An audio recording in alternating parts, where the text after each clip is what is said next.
Morning, everybody. Hope everybody is well. Week continues on. Hope everyone is having really the beginning of summer. Summer hits us in the right way, and no matter where you are, we're feeling it. June is the month of transition, the month of growth. And no matter where we're holding and wherever we're doing in life, there is an opportunity for us to get better. We've been talking a lot about this idea of significance. I really want to sort of maybe close it out a little bit today. We can move on to the next one of our core needs. For those that are joining us now for the first time, welcome. For those that have been here before, thanks for coming back. We've been talking a lot about this concept of living a life that is deeper, so that whatever we're doing gives us the greatest return of our investment, and the greatest investment we can make in this world is time. We spoke about the self-determination theory and how we've got basic psychological nutrients: competence, mastery, connectedness, autonomy. And we spoke about how each one is really correlated to a much deeper place, a part of your soul. In the world of competence, we have significance. And we spoke about how we have this inner need for significance, some more than others. It's an energy that's inside us. It's the battle between this lower part of us and the true essence of us, which is our souls. And along the way, in the battleground, there's this, really the battleground is not just the needs of our bodies, but there's another survival need, right? We speak about this a lot here. Do you remember how our brains are built to survive and our souls needs to impose itself to create greatness? Well, one of the areas of survival is social acceptance. You need to be socially accepted to survive. So as we strive for social acceptance is really a physical need. It may not be eating, but it's really in the realm of physical needs. The need for somebody else to accept me in. It's a major trap in our lives. And as we learn together neuroplasticity, it creates very challenging neuroplasticity for us. And you live your life and you've needed social acceptance in everything you've been doing. You just can't operate without somebody telling you how good you're doing. You're fishing for compliments all the time. You're constantly waiting for someone to pat you on the back in order to make yourself feel good. You see this sometimes with people that have a certain level of celebrity. Some of them just can't get out of not being in celebrity. So after they're done with their careers in acting or in sports or in politics or whatever it is where you have massive celebrity involved, you see them not being able to grapple with their lives because they've been so addicted to social acceptance, or at least social relevance, that once they're more socially irrelevant, they lose it. And then you see the flip side. I know people like this who are like leaders of organizations, and it was their time to leave. And as opposed to like holding on forever, they transitioned well, and they moved into a new phase of their lives where they were basically more invisible, and they thrived in such incredible ways because along the way, they never let the social acceptance get to them. So we have this piece of us that desires others, the arrow points here, and we try to accumulate or accomplish the symbols that will drive those arrows to us, and that's not really ever going to make us feel good. It will, to some extent. It'll make us feel better than just overeating, but it's not going to really blow us up. It's not going to really make life incredible. It can't, because it just doesn't satisfy the soul. The soul doesn't care that you're on a stage. The soul cares about who you're helping, what you're doing, who you are. Now, we may need symbols to navigate, fine, but we can't mistake what we are navigating in this world with what is true. They're totally different. That couple can look amazing, and you're supposed to look nice in public. You're supposed to act properly in public, but it doesn't mean that because they look great, their marriage is great. So really, where does it come down to? It comes down to significance. True significance comes from the world of giving.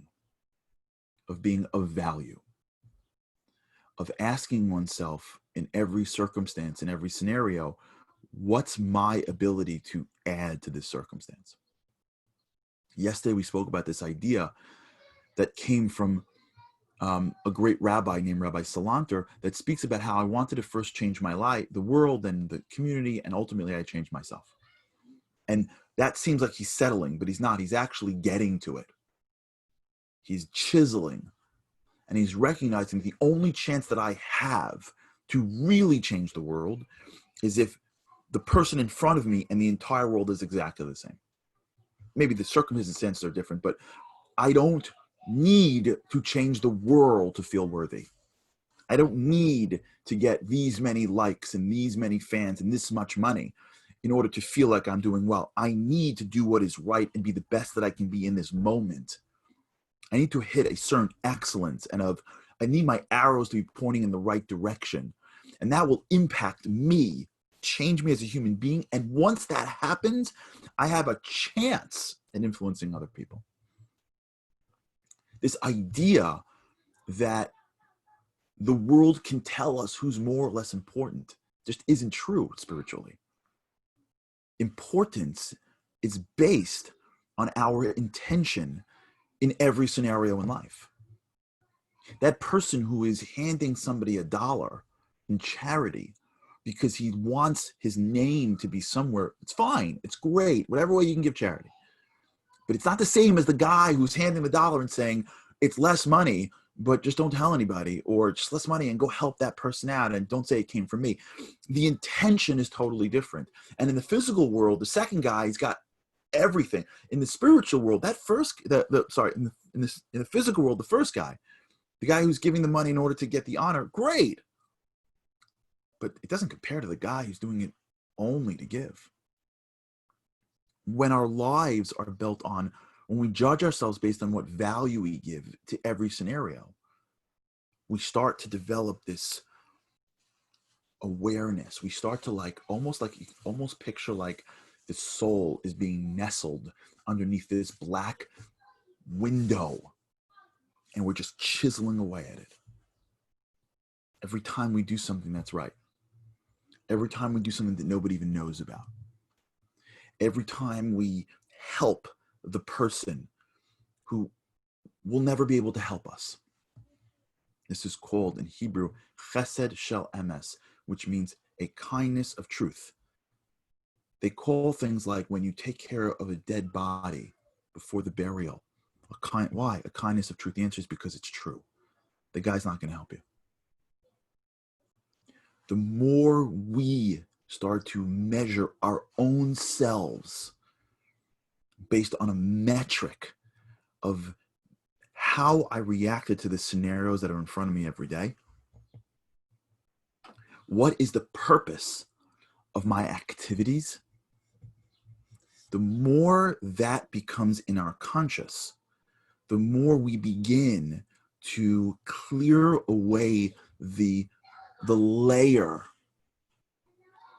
of physical needs, of survival, and we let shine our own internal true greatness. This concept enables us to now understand a little bit what I think, although he's not talking about the spiritual world, we're just trying to learn from both, what Mihai Csikszentmihalyi had said when we spoke about it in the class on flow. You can't let yourself go and be lost in an autotelic moment. If those are joining us for the first time, check it out. It's in the archives. You can't do that if you're looking for something from what you're doing, right? If you're doing things to get something, then you're not ever in the thing that you're in.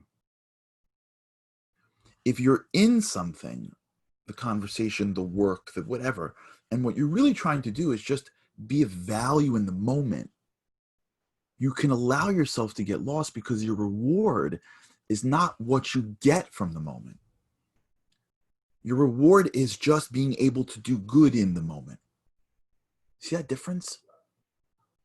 If I'm talking to somebody and I'm asking myself, what could this person do for me? not only am I not doing good by him, I now need something outside the moment to deliver for me to make the moment worth it.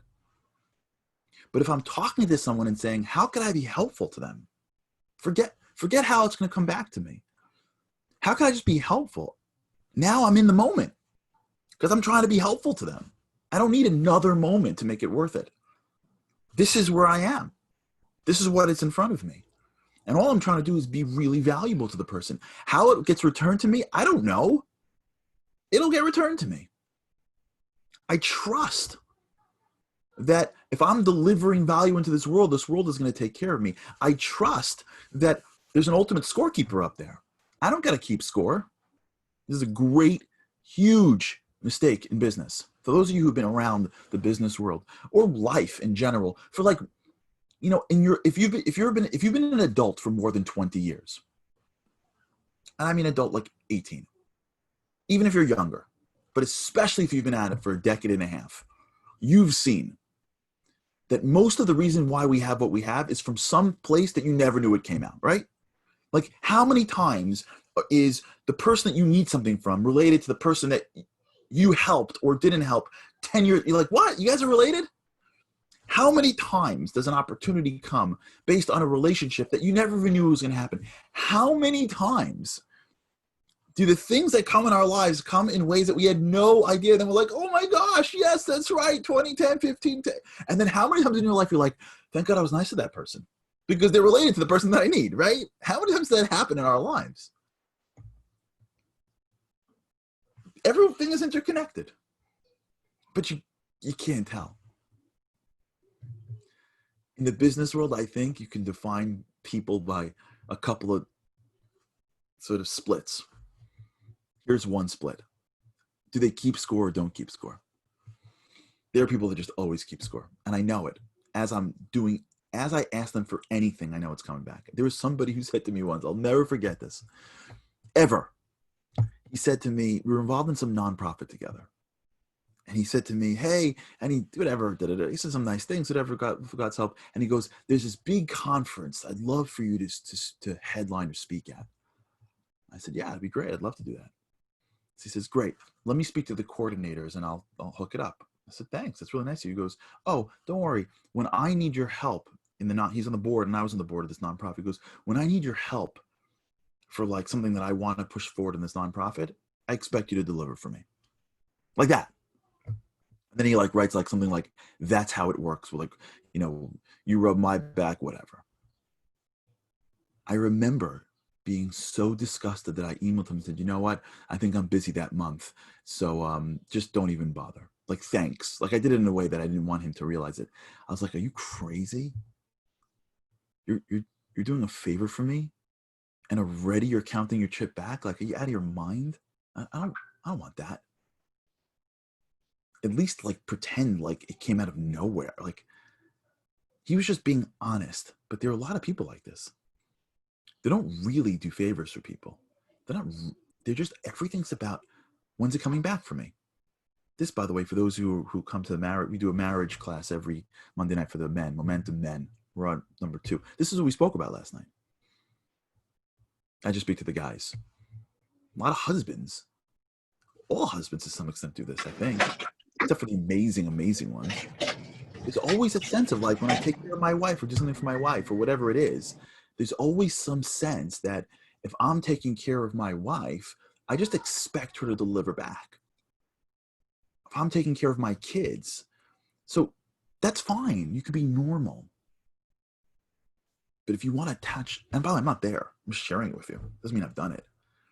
If we want to touch greatness, it's being able to turn to the people, especially those in our lives that are worth it, especially those in life that we know.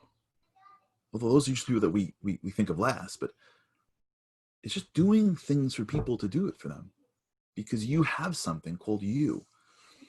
And what you are is valuable. And if God gave you some money, if God gave you ears to listen, if God gave you eyes to see goodness in people, if God gave you a mouth to encourage and give advice, why not walk around and benefit people from it? Just to be of value. This comes down to this principle that many times in life, the things that we have that come to us are really reflections of who we are, for better or for worse.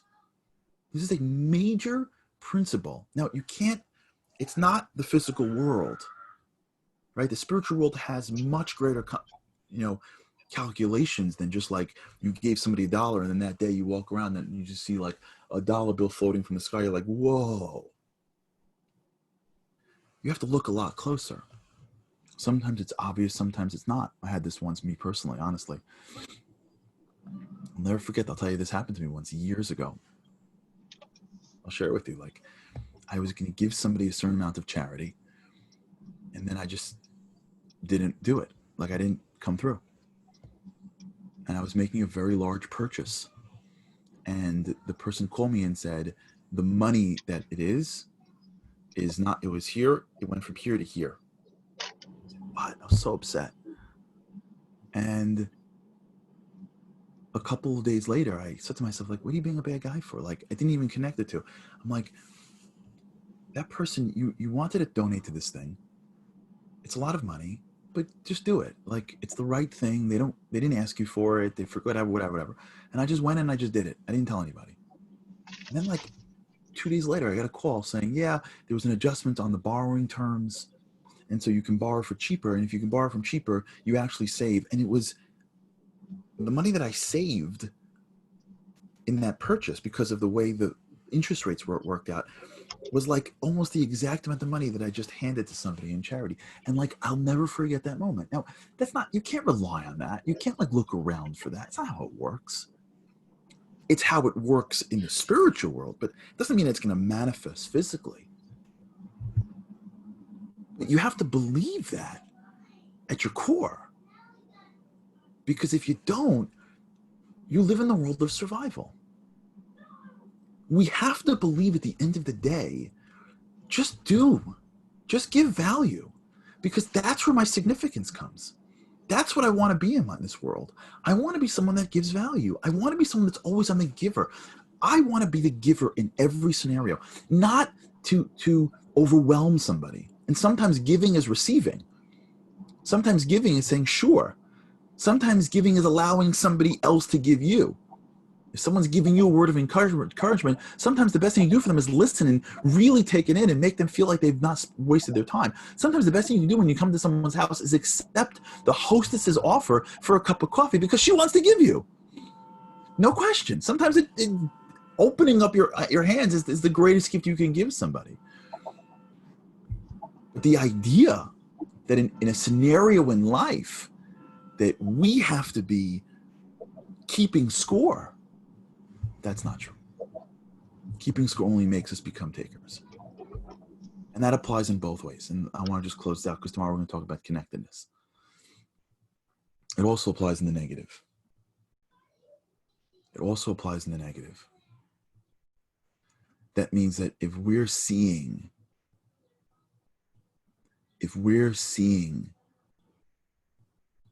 negative in people, if we're seeing brokenness in people, it's usually a reflection of brokenness in ourselves. When we walk around and look for ways to give, we put this positivity into this world. We put our midah, our values into this world when we become of true significance. And when we become people of true significance, then we get what we're supposed to get. We got to trust that's going to happen. God knows what he's doing. It doesn't mean you do without common sense. It doesn't mean you become a rag. Because sometimes one of the people you have to give to is yourself, so that you can take care of yourself, your family. But when we look to scenarios and say, how can I be of value without keeping score? By giving, we shine our light. And when we shine our light, we can trust, in my humble opinion, that when you shine the light out, the light comes back. But the flip side is true too. When we walk around always upset, we're just revealing a piece of ourselves that's really broken in ourselves. We walk around taking, we just reveal the lack of trust that we have in God and in the world around us. We're trying to control too much, and that desire to control gives us less, not more. That's our job, to be givers, and to do it in a way that makes sense and it's smart. And the more we look at every scenario, every moment of every day as to how I can give, the more we put ourselves in a position to get the most. And most importantly, regardless of whether we get or don't get, because that's not what's primary. What's primary is we become truly significant. Okay? Tomorrow we're going to touch base and talk about, I'm getting all these texts. Thank you, everybody. Tomorrow we're going to talk about on connectedness, on how to connect and where does connected come from, and how being a part of something bigger is who we truly are. All right, have an awesome day, everybody. Thanks for tuning in. And with God's help, I cannot wait to see you again tomorrow. Have a great day.